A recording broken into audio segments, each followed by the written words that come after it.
A bombshell media report that the president last year was eager to fire Russia investigation special counsel Robert Mueller overshadowed Trump's trip to Davos, Switzerland. Fake news, folks, fake news. What's your message today? Typical New York Times fake stories.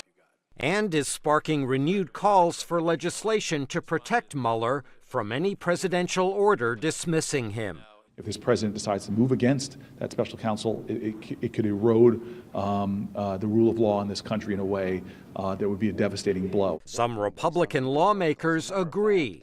I think Mr. Mueller is the perfect guy to get to the bottom of all this, and he will. And I think my job, among others, is to give him the space to do it. I intend to do that. I've got legislation protecting Mr. Mueller, and I'll be glad to pass it tomorrow.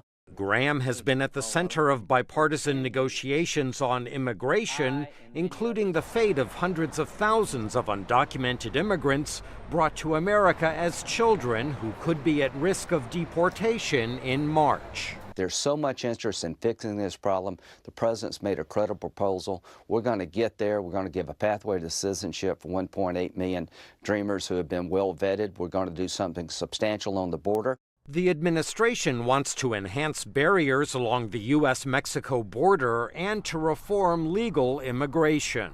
The president is determined to finally build a wall at the southern border, and a central idea of the president's reform proposal is switching to a merit system based on immigration. That means welcoming the best and brightest, but banning and deporting gang members, identity fraudsters, drunk drivers, and child abusers. Democrats maintain they were willing to agree to key elements of Trump's demands on immigration, but that the president backed out of a deal, sparking a short-lived government shutdown earlier this month. Trump, meanwhile, has accused Democrats of using recipients of deferred action for childhood arrivals as pawns for partisan advantage. Democrats say they simply want the Republican-led Congress to act. If a vote came up on DACA, on protection for these dreamers, for these young people, it would pass overwhelmingly in the House and the Senate. But the Republicans refuse to even give us a vote.